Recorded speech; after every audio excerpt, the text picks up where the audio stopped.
The morning of October 15th, 2006, started like any other Tuesday in the quiet suburban town of Millbrook, Pennsylvania. 8-year-old Dylan Hayes walked down the familiar tree-lined streets toward Lincoln Elementary School, his red backpack bouncing against his small frame. The autumn leaves crunched beneath his sneakers as he made his way past the white picket fences and well-maintained lawns that defined his neighborhood. His mother, Janet Hayes, watched from the kitchen window as her son disappeared around the corner, never imagining it would be the last time she'd see him alive. Dylan was a bright, curious child with an infectious smile and an obsession with dinosaurs.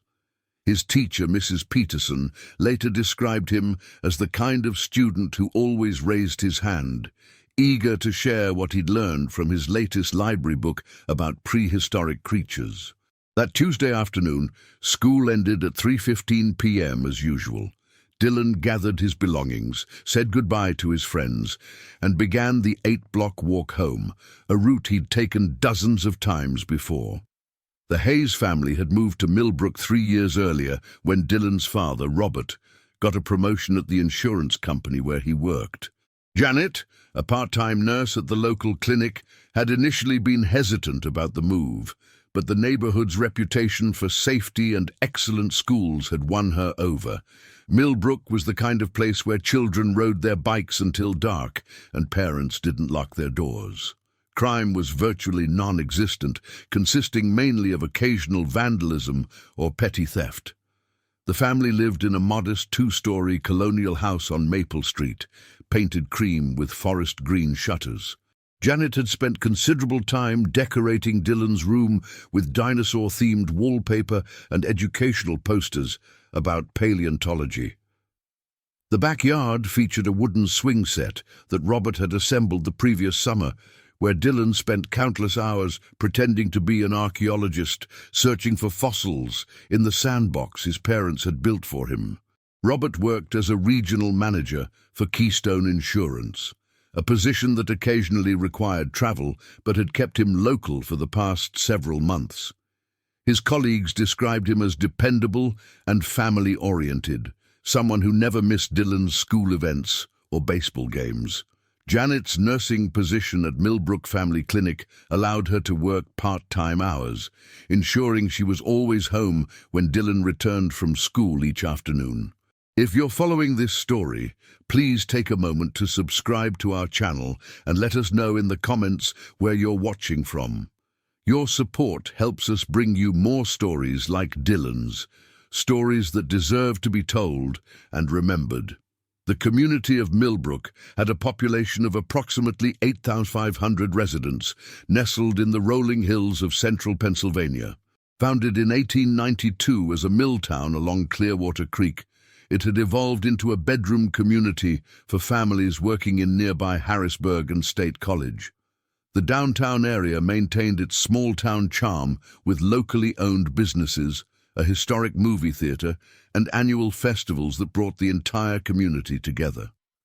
Lincoln Elementary School, where Dylan was a 3rd grader, served 347 students from kindergarten through 5th grade. The brick building, constructed in 1967, sat on 12 acres that included playgrounds, a baseball field, and a small nature trail that teachers used for outdoor education activities. Principal Margaret Collins had overseen the school for 8 years and prided herself on knowing every student by name. She later recalled Dylan as a polite, inquisitive child who volunteered to help younger students and participated enthusiastically in the school's reading program. When 4 p.m. came and went without Dylan walking through the front door, Janet felt the first flutter of concern. She stood at the living room window, watching the street for her son's familiar figure. Other children from the neighborhood had passed by, backpacks slung over their shoulders, but there was no sign of Dylan. By 4:15 p.m., she had moved to the front porch, craning her neck to see around the corner where Dylan typically appeared. The knot in Janet's stomach tightened as 4:30 p.m. approached. Dylan was usually punctual, understanding the importance of coming straight home after school. On the rare occasions when he wanted to visit a friend or stop at the corner store, he always asked permission first or called from the school office. Janet walked to the end of their driveway, looking in both directions along Maple Street, hoping to catch a glimpse of her son's red backpack. She called the school first, speaking with Mrs. Henderson, the secretary who had worked at Lincoln Elementary for 15 years. Mrs. Henderson confirmed that Dylan had been in attendance all day and had left the building with the regular dismissal at 3:15 p.m. She also verified that no one had picked him up early or signed him out for any appointments. The conversation was brief, but added to Janet's growing anxiety. Next, Janet began calling the parents of Dylan's closest friends. She spoke with the mother of Tommy Martinez, Dylan's best friend, who lived 4 streets over. Tommy had walked home with Dylan part way, as they often did, but they had separated at the intersection of Maple and Oak Streets, just 3 blocks from Dylan's house. Tommy's mother confirmed that her son had arrived home at his usual time and hadn't seen Dylan since they parted ways. Janet then called the Kellys, whose daughter Amber was in Dylan's class. Mrs. Kelly reported that Amber had seen Dylan in the hallway after school, but hadn't walked with him because she was staying late for art club. The conversation with each parent increased Janet's worry, as it became clear that none of Dylan's friends or their families had seen him after the normal dismissal time. By 5 p.m., Janet's concern had escalated to fear. She called her husband at his office, interrupting an important meeting with clients. Robert could hear the strain in his wife's voice as she explained Dylan's absence. Without hesitation, he told his colleagues he had a family emergency and left immediately, making the 20-minute drive home in 14 minutes.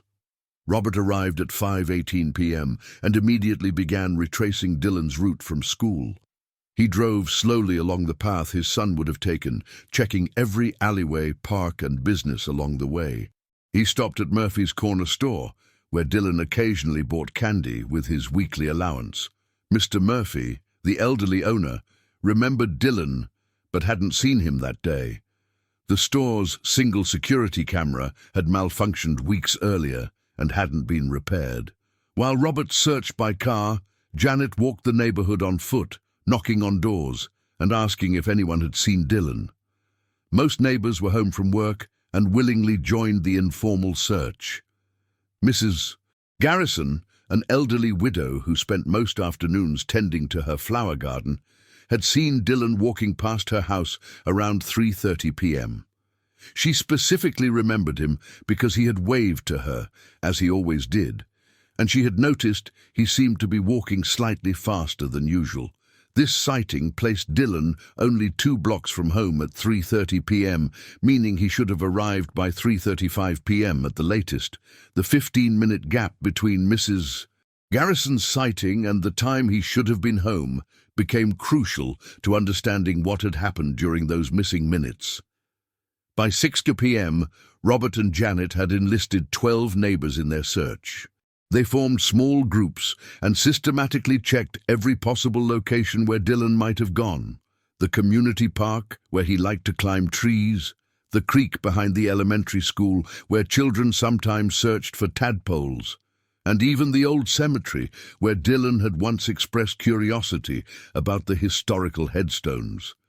The search expanded to include checking unlocked garages, storage sheds, and any structures where a child might seek shelter or become trapped.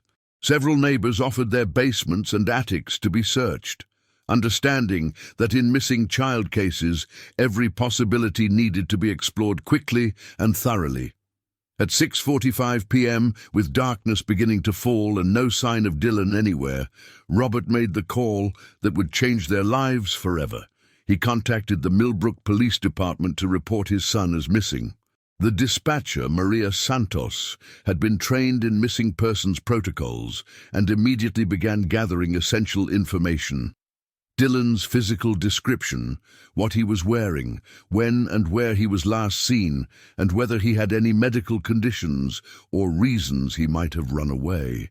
Chief William Crawford responded to the Hayes residence personally, arriving at 7:02 p.m. with Officer James Patterson, a 10-year veteran of the force who had handled several missing child cases. Chief Crawford, 54 years old with graying temples and a methodical approach to investigations, initially treated Dylan's disappearance as a routine case. In his 20-year career, he had dealt with dozens of missing children, and the vast majority were found safe within a few hours. The initial interview with the Hayes family took place in their living room, where Dylan's school photos lined the mantelpiece, and his homework still sat on the kitchen table. Chief Crawford asked detailed questions about Dylan's personality, habits, and any recent changes in behavior. Both parents emphasized that Dylan was responsible and rule-following, never one to wander off or disobey instructions about coming straight home. Officer Patterson began organizing the formal search, while Chief Crawford continued gathering information. The department's protocol for missing children under 12 years old required immediate mobilization of all available resources. Within 30 minutes, 8 officers had arrived at the Hayes residence, along with volunteers from the neighborhood who had heard about Dylan's disappearance through word of mouth. The first official search began at 7:45 p.m., with teams assigned to cover different sectors of Millbrook. 2 officers retraced Dylan's route from school, examining every doorway, alley, and potential hiding spot. Another team searched Millbrook Park systematically, using high-powered flashlights to examine the wooded areas and checking the public restrooms and maintenance buildings. The K-9 unit arrived at 8:30 p.m. with Rex, a German shepherd trained in search and rescue operations. Rex was given Dylan's scent from a shirt in his bedroom and immediately began tracking. The dog followed Dylan's scent along the familiar route toward home, confirming Mrs. Garrison's sighting by alerting at the location where she had seen him. However, the trail went cold approximately 1 block from the Hayes residence, near the intersection of Maple and Pine Streets. This development was significant because it suggested Dylan had deviated from his normal route home, or had encountered something that stopped his progress. The intersection of Maple and Pine featured several businesses: a small law office, a hair salon, and a vacant storefront that had been empty for 8 months. Each location was searched thoroughly, but no evidence of Dylan's presence was found. As the first night of searching progressed, the scope expanded beyond Millbrook's immediate boundaries. Neighboring police departments were notified and asked to be alert for any sightings of a missing 8-year-old boy. The Pennsylvania State Police were contacted and briefed on the situation, though they had not yet formally joined the investigation. The volunteer search effort grew throughout the evening, with residents from surrounding neighborhoods joining the organized teams. Local businesses donated coffee, sandwiches, and batteries for flashlights. The Millbrook Volunteer Fire Department provided additional lighting and coordination support. By midnight, over 60 people were actively participating in the search for Dylan Hayes. Janet refused to leave the command post that had been established in the parking lot of Lincoln Elementary School. She clutched Dylan's favorite stuffed animal, a green triceratops named Spike that had been his bedtime companion since age 4. Every time a searcher returned or a police radio crackled, she looked up hopefully, only to have her heart sink when no news was forthcoming. Robert coordinated with the search teams while maintaining contact with extended family members who lived out of state. Dylan's paternal grandparents, Eleanor and Frank Hayes, began the drive from their retirement home in Florida immediately upon hearing the news. Janet's sister, Carol, booked a flight from Denver and would arrive the following morning. The first night passed without any meaningful discoveries. As dawn broke on October 16th, Chief Crawford made the decision to contact the FBI and request their assistance. While there was no evidence yet of interstate travel or federal crimes, the chief's experience told him that Dylan's case was not a typical runaway situation. The boy's responsible nature, the abrupt end of his scent trail, and the complete absence of witnesses or evidence suggested something more serious had occurred. Detective Lisa Brennan arrived at the Millbrook Police Department at 6:30 a.m. on Wednesday morning. Brennan, 34 years old, with sharp green eyes and an unwavering dedication to missing persons cases, had been specifically requested by Chief Crawford based on her reputation for thoroughness and her success rate in child disappearance investigations. Brennan's first action was to review all evidence collected during the initial 12 hours of the investigation. She studied the timeline of Dylan's movements, examined the location where his scent trail ended, and interviewed the key witnesses who had seen him on his way home from school. Her preliminary assessment was troubling. The evidence suggested Dylan had encountered someone or something that prevented him from completing his journey home. The second day of searching involved expanded geographic coverage and more sophisticated investigative techniques. State police helicopters conducted aerial searches of wooded areas and farmland surrounding Millbrook. Dive teams were dispatched to search Clearwater Creek and several ponds within a 5-mile radius of Dylan's last known location. Media coverage began in earnest on Wednesday morning, with local television stations sending reporters to Millbrook. Dylan's school photograph, showing his bright smile and slightly crooked front teeth, appeared on morning news broadcasts across central Pennsylvania. The image would become iconic in the years that followed, representing not just Dylan's case, but the broader issue of child safety in small American communities. Detective Brennan established a systematic approach to the investigation, beginning with Dylan's immediate family and expanding outward in concentric circles. She conducted lengthy interviews with Robert and Janet Hayes, exploring every aspect of their family life, work situations, and social connections.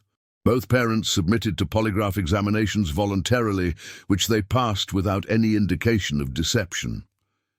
The investigation of Dylan's extended family revealed no obvious suspects or motives. His paternal grandparents were retired and living in a senior community in Tampa Bay. His maternal grandmother had died of cancer 2 years earlier, and Dylan had been very close to her.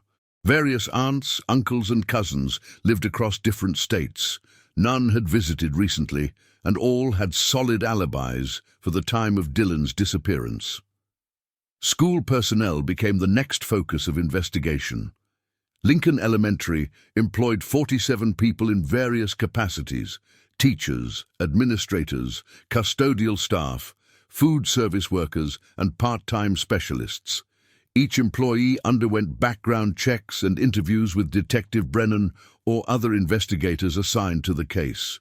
Mrs. Peterson, Dylan's third-grade teacher, provided detailed information about his academic performance, social interactions, and recent behavior. Dylan was performing above grade level in reading and mathematics, participated actively in class discussions, and had no disciplinary issues. In the days leading up to his disappearance, he had been particularly excited about an upcoming field trip to the Museum of Natural History in Philadelphia. The school's custodial staff received especially thorough scrutiny, as they had access to all areas of the building and opportunities to observe students throughout the day. Frank Williams, the head custodian who had worked at Lincoln Elementary for 12 years, was questioned extensively about his whereabouts on October 15th and his interactions with Dylan. Williams, a quiet man in his 50s with a slight stutter, had been cleaning classrooms that afternoon and had seen Dylan leave the building with other students at the regular dismissal time.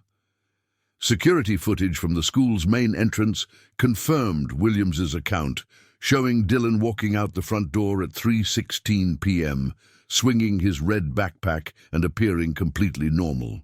The school's 2 security cameras, one at the main entrance and another in the cafeteria, provided limited but valuable information. The main entrance camera showed Dylan leaving with a group of other students, none of whom appeared to be paying particular attention to him. The cafeteria camera had captured Dylan eating lunch with his usual friends, laughing at something Tommy Martinez had said. Detective Brennan also investigated the route Dylan took home from school, examining every business, residence, and potential point of contact along the way. Murphy's corner store, where Dillon occasionally bought candy, was searched thoroughly, and its owner interviewed multiple times. Mr. Murphy, 73 years old and nearly blind in one eye, was cooperative but could provide little useful information beyond confirming that Dillon had been a regular customer. Millbrook Pharmacy, located 1 block from Dillon's last confirmed sighting, became another focus of investigation. The pharmacy's owner, Dr. Patricia Hendricks, knew the Hayes family well, as Janet picked up prescriptions there regularly. Dr. Hendricks and her 2 employees all had solid alibis and willingly submitted to questioning and searches of their personal and workspaces. Peterson's Hardware, a family-owned business that had operated on Oak Street for 30 years, was also thoroughly investigated. The store's owner, George Peterson, no relation to Dillon's teacher, and his adult son, who worked part-time, both cooperated fully with investigators. Their security system had been disconnected for repairs that week, eliminating another potential source of surveillance footage. As the first week of Dillon's disappearance concluded, Detective Brennan had interviewed over 100 individuals and followed up on 67 tips from the public. The majority of tips involved mistaken sightings of children who resembled Dillon, but each one required investigation and verification. Several tips suggested Dillon had been seen in nearby towns, but follow-up investigations proved these to be cases of mistaken identity. Unpromising lead emerged when a truck driver reported seeing a boy matching Dillon's description at a rest stop near Harrisburg, about 40 miles from Millbrook. The driver, Edward Cruz, was certain he had seen Dillon talking to an adult male near the restrooms around 6 p.m. on October 15th. However, surveillance footage from the rest stop showed no evidence of Dillon's presence, and Mr. Cruz later admitted he might have confused the date or the child he had observed. The FBI officially joined the investigation on October 23rd, 8 days after Dillon's disappearance. Agent Patricia Holmes arrived from the Pittsburgh field office with a team of specialists trained in child abduction cases. Agent Holmes, 41 years old with 15 years of experience in violent crimes against children, brought federal resources and expertise that had been missing from the investigation. The FBI's involvement allowed for expanded databases searches, coordination with other law enforcement agencies nationwide, and access to behavioral analysts who specialized in understanding the motivations and methods of child predators. The National Center for Missing and Exploited Children also became involved, creating age progression images and distributing Dillon's information to law enforcement agencies across the country. Agent Holmes conducted a thorough review of the investigation's progress and identified several areas requiring additional attention. She was particularly interested in the abrupt end of Dillon's scent trail and the absence of any witnesses after Mrs. Garrison's 3:30 p.m. sighting. This suggested Dillon had either entered a vehicle voluntarily or had been taken against his will within that 2-block area. The investigation expanded to include a comprehensive review of all registered sex offenders within a 50-mile radius of Millbrook. This database search identified 17 individuals who had been convicted of crimes involving children and who remained on parole or probation. Each offender was located, interviewed, and asked to account for their whereabouts on October 15th. David Kellerman emerged as a person of interest during this phase of the investigation.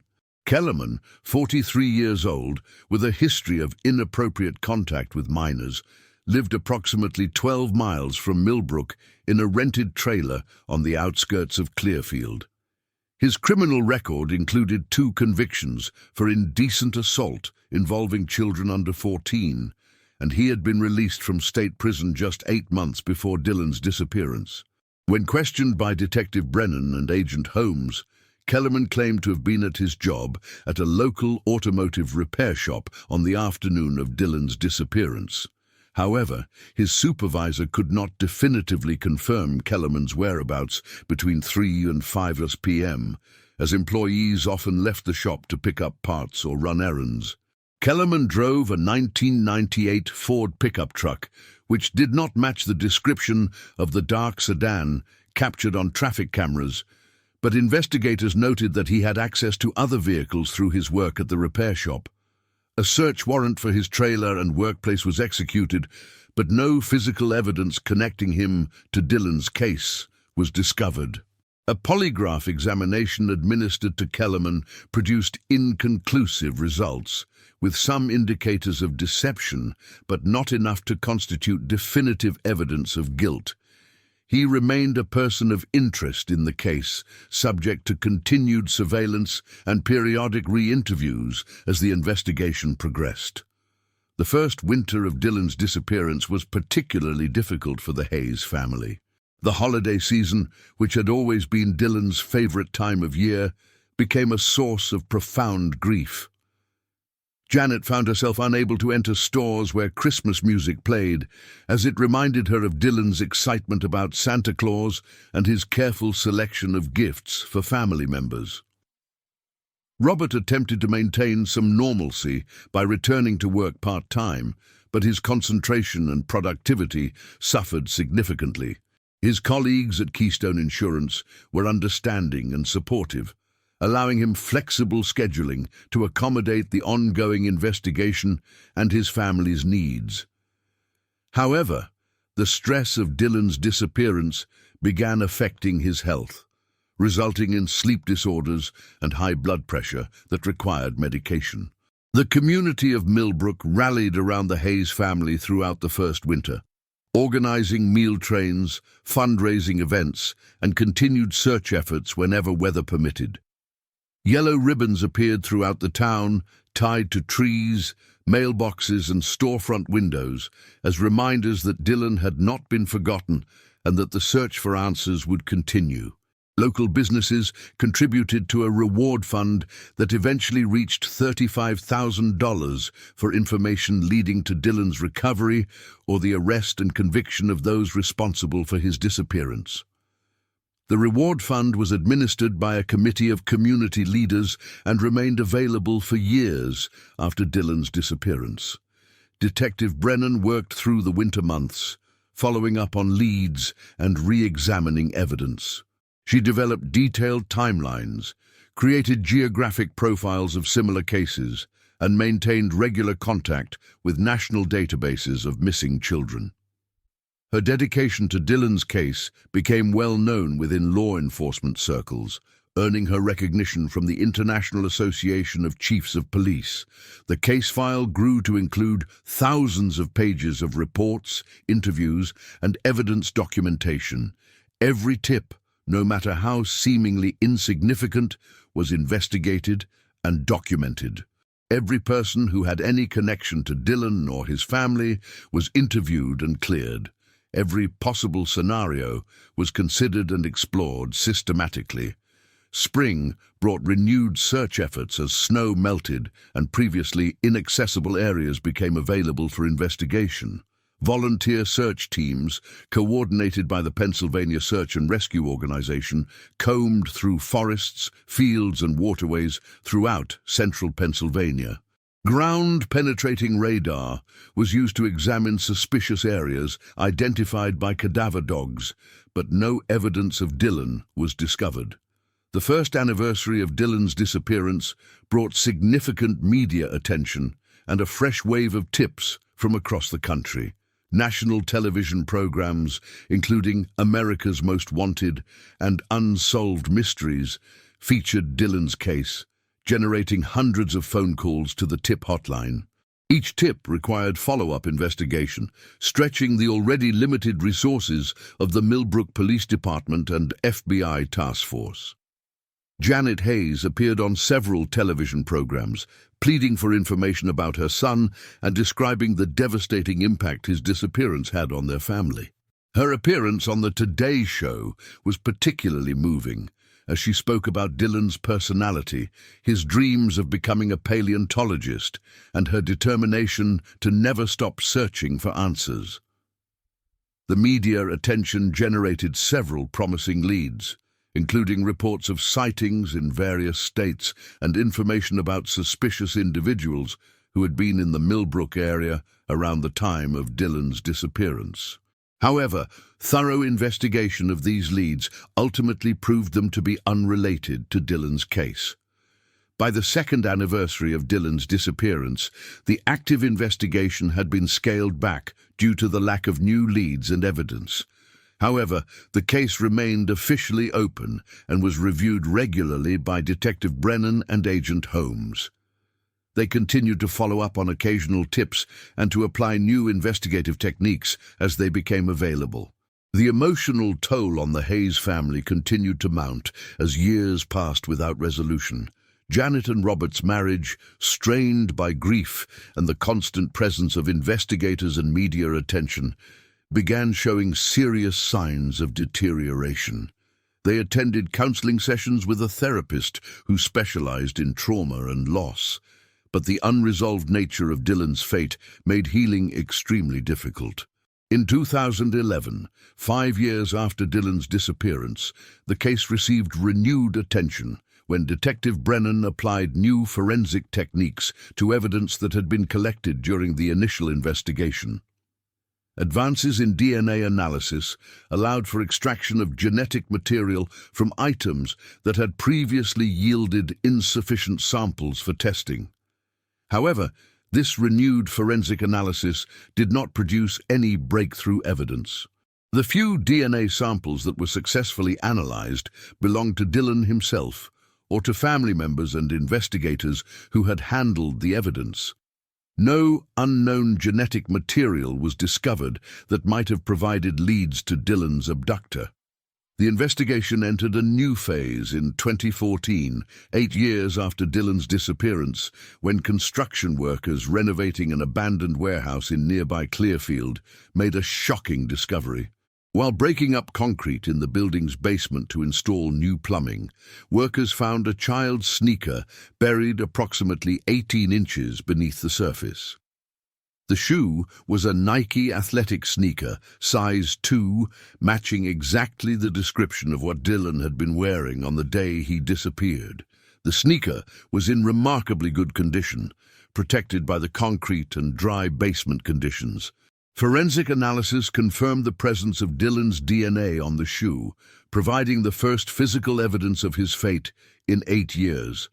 The warehouse had been abandoned since 2004, 2 years before Dylan's disappearance, but property records and interviews with former employees revealed that several individuals had maintained access to the building during the intervening period. The building had been owned by Lancaster Development Corporation, a commercial real estate company that had declared bankruptcy in 2008. Detective Brennan and Agent Holmes immediately launched a comprehensive investigation into everyone who had been associated with the abandoned warehouse. This included former employees of Lancaster Development, security contractors who had monitored the property, utility workers who had accessed the building, and homeless individuals who might have used it for shelter. Property records showed that the warehouse had been constructed in 1987 and had housed various businesses over the years, including a small manufacturing company and a furniture warehouse.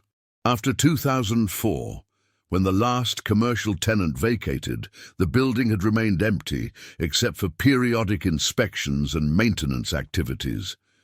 The investigation identified 12 individuals who had documented access to the warehouse between 2004 and 2008. These included security guards, maintenance workers, real estate agents showing the property to potential buyers, and city inspectors conducting safety evaluations. Each person was interviewed extensively and asked to account for their activities during the period when Dylan's shoe would have been buried in the concrete. Michael Vaughan emerged as a significant person of interest during this phase of the investigation. Vaughan had worked as a security contractor for Lancaster Development Corporation and had been responsible for monitoring several abandoned properties, including the Clearfield warehouse. He was 47 years old at the time of the shoe's discovery and had been living in West Virginia since 2010. Background investigation revealed that Vaughn had been experiencing significant financial stress in 2006, having defaulted on his mortgage and accumulated substantial credit card debt. His marriage had ended in divorce, and he had been struggling with alcohol abuse and depression. While he had no criminal record involving children, his unstable personal situation during the time of Dylan's disappearance raised investigators' suspicions. Vaughn initially agreed to be interviewed voluntarily, traveling to Pennsylvania to meet with Detective Brennan and Agent Holmes. However, his responses to questions were often inconsistent and evasive. He claimed to have only limited recollection of his activities in 2006 and denied any knowledge of Dylan Hayes or his disappearance. When asked specifically about the Clearfield warehouse, Vaughn acknowledged that he had been responsible for periodic security checks of the property, but claimed he had never entered the basement area where Dylan's shoe was discovered. However, building records showed that security contractors were required to conduct comprehensive inspections of all areas, including basements and storage rooms. A polygraph examination administered to Vaughn produced inconclusive results, similar to the test given to David Kellerman years earlier. Vaughn showed elevated stress responses when questioned about the warehouse and his activities in late 2006, but the results were not definitive enough to constitute evidence of guilt. Investigators requested permission to search Vaughn's current residence in West Virginia, but he declined and obtained legal representation. Without additional evidence to support a search warrant, investigators were unable to examine his property or personal belongings for potential evidence related to Dylan's case. The discovery of Dylan's shoe reinvigorated the investigation and brought renewed hope to his family, although it also confirmed their worst fears about their son's likely fate.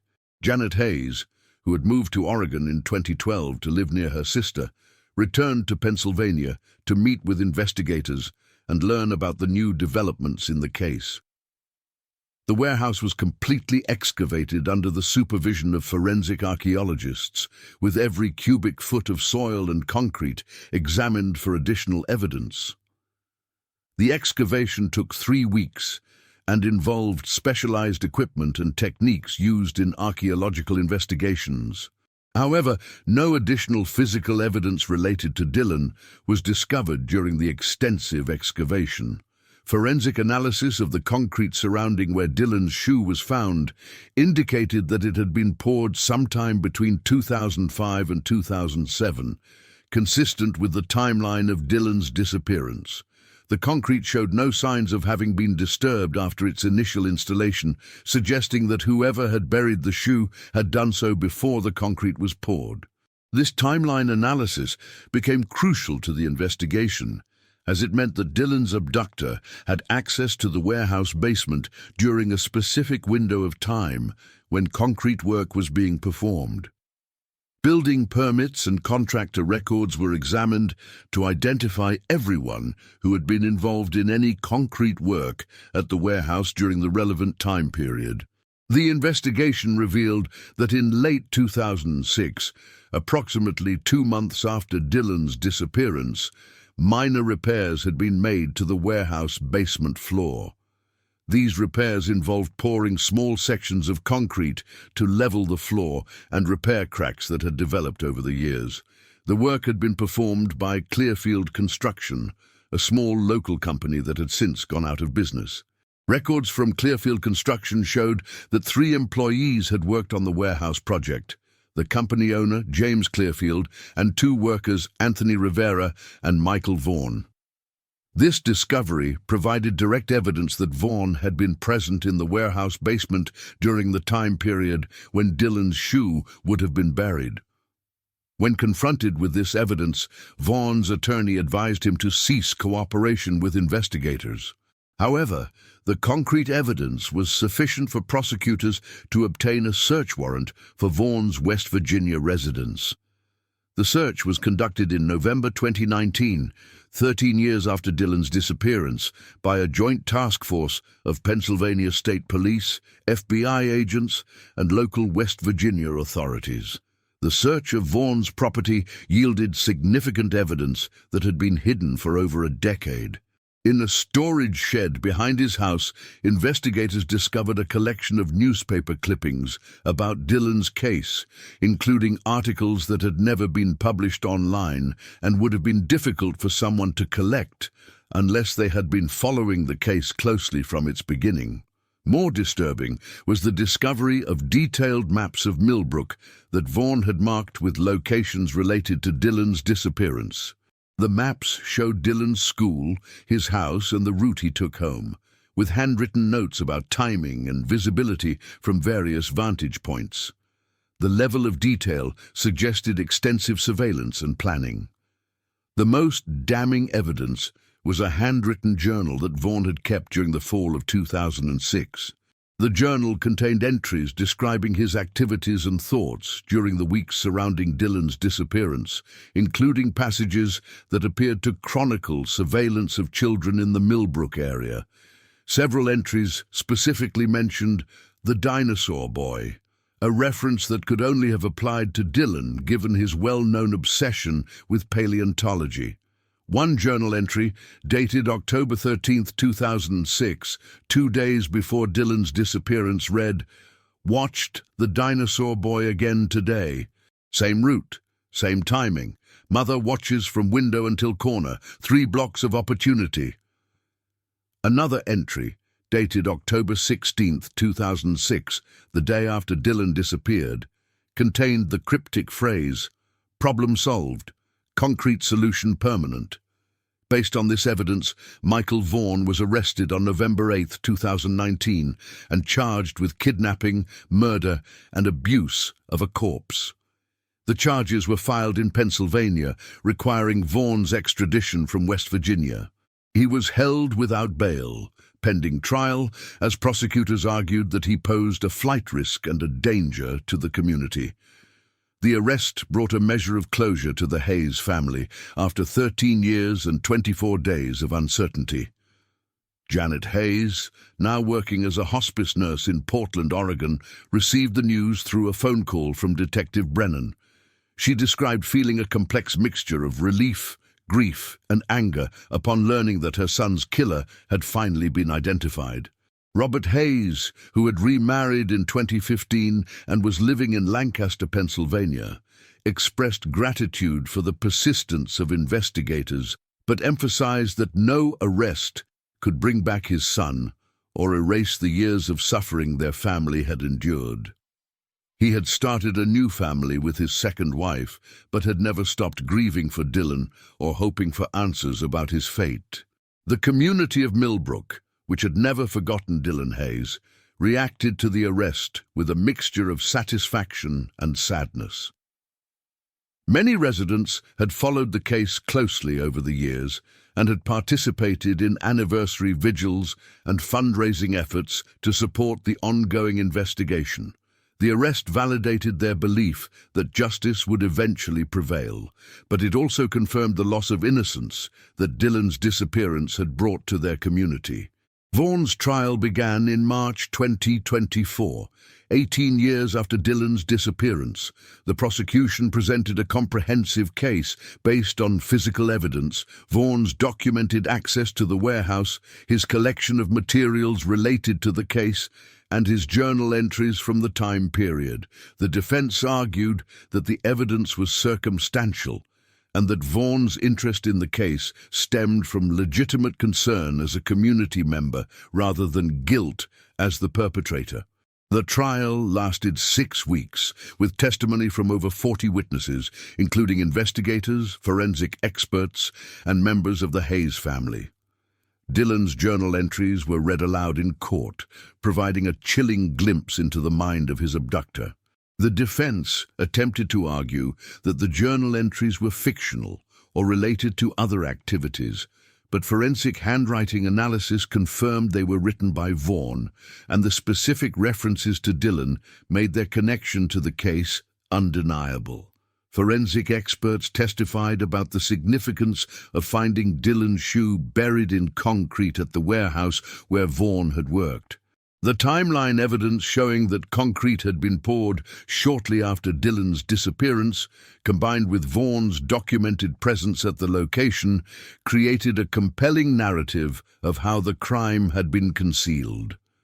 The prosecution also presented evidence of Vaughan's behavioral patterns and psychological profile. Expert witnesses testified about his financial stress, social isolation, and access to potential victims through his security work, which required him to patrol neighborhoods and observe daily routines of residents, including children walking to and from school. During the trial, additional details emerged about Vaughan's activities in the weeks leading up to Dylan's disappearance. Surveillance footage from a gas station near Millbrook showed Vaughan's vehicle in the area on multiple occasions in early October 2006, supporting the prosecution's theory that he had been conducting surveillance of potential victims. The defense presented character witnesses who testified about Vaughan's previously law-abiding nature and his lack of any criminal history involving children. They argued that his financial problems and personal struggles in 2006 did not make him a murderer, and that the evidence against him was based on speculation and coincidence rather than definitive proof. However, the combination of physical evidence, documentary proof of his access to the burial site, and his own written admissions created an overwhelming case against Vaughan. The jury deliberated for 3 days, carefully reviewing each piece of evidence and the detailed timeline prosecutors had constructed, showing Vaughan's opportunity and method for committing the crime. On April 18, 2024, the jury returned guilty verdicts on all charges: kidnapping, first-degree murder, and abuse of a corpse. The conviction carried a mandatory sentence of life in prison without the possibility of parole. Throughout the trial and even after his conviction, Vaughan maintained his innocence and refused to provide any information about the location of Dylan's remains. During the sentencing hearing, Janet Hayes addressed the court, speaking directly to Vaughan about the devastating impact his actions had on her family and the Millbrook community. She described 18 years of sleepless nights, of hoping every phone ring might bring news of Dylan's return, and of the gradual realization that her son would never come home. Robert Hayes also spoke at the sentencing, emphasizing that while justice had been served through Vaughan's conviction, their family would never truly heal without being able to lay Dylan to rest properly. He pleaded with Vaughan to reveal the location of Dylan's body, not for legal reasons, but to allow their son the dignity of a proper burial. Judge Patricia Reynolds, who presided over the trial, described the case as one of the most heinous crimes she had encountered in her judicial career. She emphasized that Vaughan's actions had not only destroyed the Hayes family, but had shattered the sense of security and innocence that had defined the Millbrook community. The resolution of Dylan's case attracted national attention as an example of how cold case investigations, supported by advancing forensic technology and unwavering determination, could eventually provide answers even decades after a crime occurred. The case was studied in law enforcement academies as a model of persistent investigative work and the importance of preserving evidence for future analysis. Detective Lisa Brennan, who had retired from active duty but remained involved in the case as a consultant, attended the sentencing hearing and reflected on the 18-year journey from that first night when an 8-year-old boy failed to come home from school. She credited the resolution to advances in forensic science, but more importantly, to the refusal of investigators and the community to abandon hope for justice. The conviction also brought attention to the broader issue of missing children in America. Dylan's case became part of national discussions about child safety, community vigilance, and the resources needed to investigate and solve cases involving missing children. His story inspired changes in how law enforcement agencies coordinate searches and share information in missing child cases. Following Vaughan's conviction, the Millbrook community organized a memorial service for Dylan at Lincoln Elementary School, finally able to properly grieve and honor the boy whose disappearance had touched so many lives. The service was attended by hundreds of people, including many who had participated in the original search efforts 18 years earlier. A small park near the elementary school was renamed Dylan Hayes Memorial Park, featuring new playground equipment and a bronze plaque commemorating his life and the community's commitment to protecting its children. The plaque included Dylan's photograph and a quote from his favorite book about dinosaurs: "Some things are lost, but they are never truly gone if we remember them." And Janet Hayes returned to Pennsylvania for the memorial service, standing beside her former husband as they watched children play on the new playground equipment. For the first time in 18 years, she felt that Dylan could finally rest in peace, knowing that his story had reached its conclusion and that his memory would live on in the community that never stopped searching for him. The Hayes family established the Dylan Hayes Foundation, dedicated to supporting families of missing children and funding research into improved investigative techniques. The foundation also provided resources for communities dealing with child disappearances, helping them coordinate search efforts and navigate the complex emotional and logistical challenges that such cases present. Although Dylan's body was never recovered, his family and community found peace in knowing that justice had been served and that the person responsible for his death would never harm another child. Vaughan's conviction provided the closure that had been missing for nearly 2 decades, allowing the healing process to finally begin. The dark truth revealed after 18 years was that 8-year-old Dylan Hayes had encountered evil on what should have been an ordinary walk home from school, falling victim to a predator who had watched and planned his abduction with calculated precision. But the story also revealed the power of love, dedication, and justice to endure even the longest and darkest of journeys. Michael Vaughan's careful planning and concealment of his crime had delayed justice for nearly 2 decades, but advances in forensic science and the unwavering commitment of investigators ultimately brought the truth to light. The case demonstrated that no crime is perfect, and that evidence, no matter how well hidden, can eventually be discovered and analyzed with new techniques and technology. Dylan's legacy lived on, not just in the memories of those who knew him, but in the commitment to ensure that no child's disappearance would ever be forgotten or abandoned, regardless of how much time passed or how cold the trail became. His case became a symbol of hope for other families dealing with missing children, proving that answers could be found even when they seemed impossible to obtain. The investigation had consumed thousands of hours and significant resources over 18 years, involving hundreds of law enforcement officers, forensic specialists, and volunteers. The cost was enormous, but the value of providing answers to the Hayes family and justice for Dylan was immeasurable. The case set precedents for how missing child investigations should be conducted and how evidence should be preserved for future analysis. As the community moved forward from this chapter in their history, they carried with them the lessons learned from Dylan's case, the importance of vigilance, the power of community support during times of crisis, and the certainty that justice, though sometimes delayed, would ultimately prevail. Dylan Hayes would be remembered not just as a victim, but as a symbol of innocence protected and justice served, ensuring that his brief life had lasting meaning and impact.